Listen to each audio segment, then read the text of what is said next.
با سلام به دوستان عزیزم. امروز میخوام یه نان شیرینی که هم برای عصرانه و برای میان وعده مناسبه به شما آموزش بدم.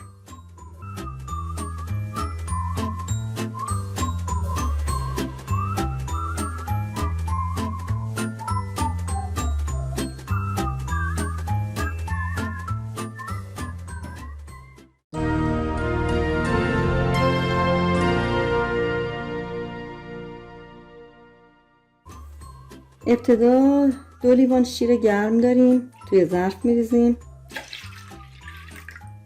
20 گرم خمیر مایه فوری داریم، اون رو هم اضافه میکنیم. اینا رو خوب با هم مخلوط میکنیم. خمیر مایه‌مون رو خوب با شیر مخلوط کردیم، 1 دست شده. 100 گرم شکر داریم اضافه میکنیم. نصف قاشق مربا خوری نمک اضافه میکنیم و 1 قاشق مربا خوری معادل 4 گرم هم وانیل اضافه میکنیم. 1 عدد تخم مرغ کامل به اضافه 1 سفیده هم داریم، این رو هم به موادمون اضافه میکنیم و 40 گرم هم کره اضافه میکنیم.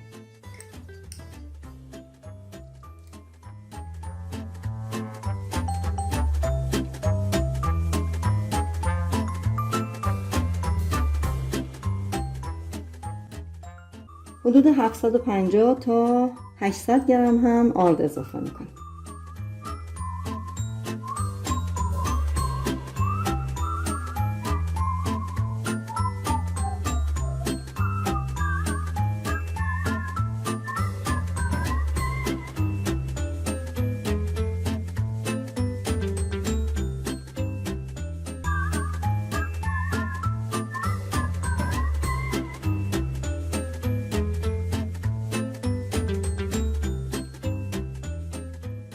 توی محیط آشپزخونه به مدت 1 تا 1.5 ساعت قرارش میدیم تا حجمش 2 برابر شه. برای داخل نان شیرینیمون من از مغز گردو و مغز بادوم و مغز پسته استفاده کردم. اینا رو توی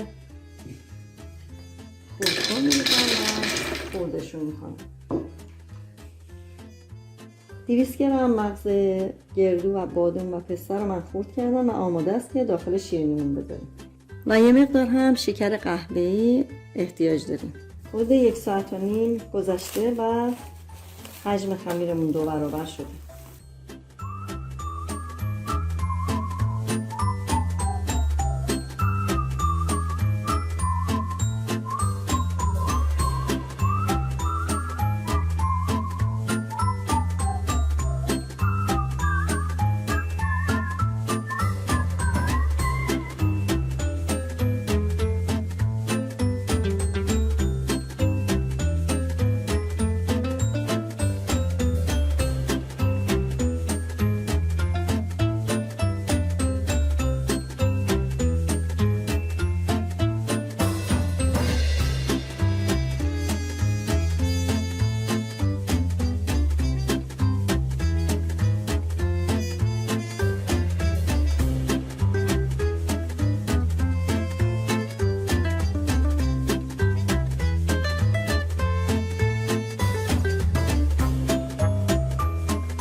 خمیرمون رو به 6 تا چونه تقسیم می‌کنم.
کاغذ روغنی رو میذاریم و یه دونه از شونه هامون رو روش باز میکنیم، چون وقتی که این درست میشه دیگه نباید تکونش بدیم، باید با همین ورق روغنی بذاریم تو سینی فر.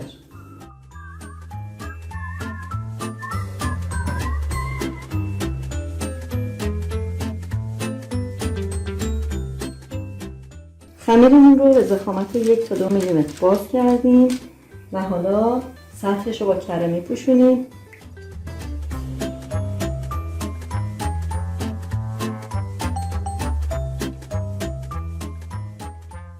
یه مقدارم شکر قهوه‌ای میریزیم.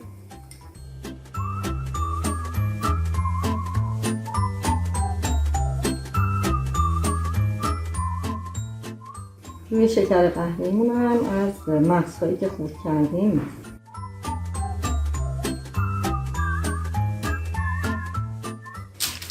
و حالا به این صورت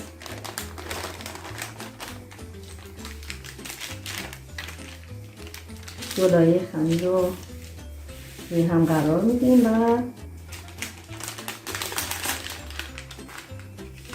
کاملا میبندیم.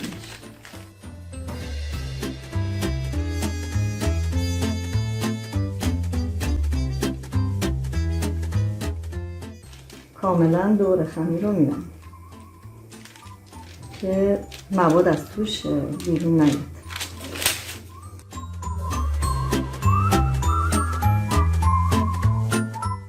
و به همین صورت توی سینی فر قرارش میدیم.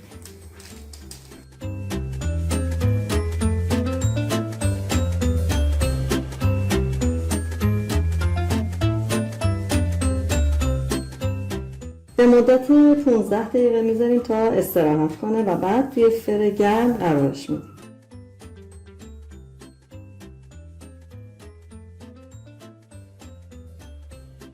زرده تخم مرغ رو با 2 قاشق شیر مخلوط کردیم و روی نونامون زدیم و حالا یه مقدارم کنجد میزنیم.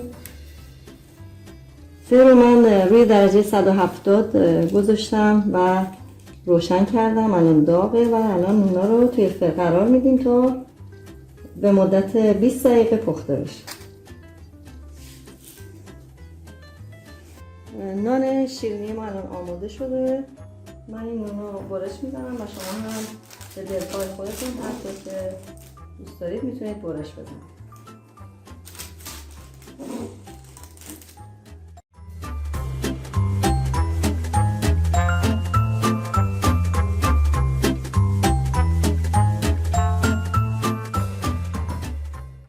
امیدوارم از این نان شیرینی خوشتون اومده باشه و شما هم با این روش درست بکنید و در کنار عزیزانتون از خوردنش لذت ببرید.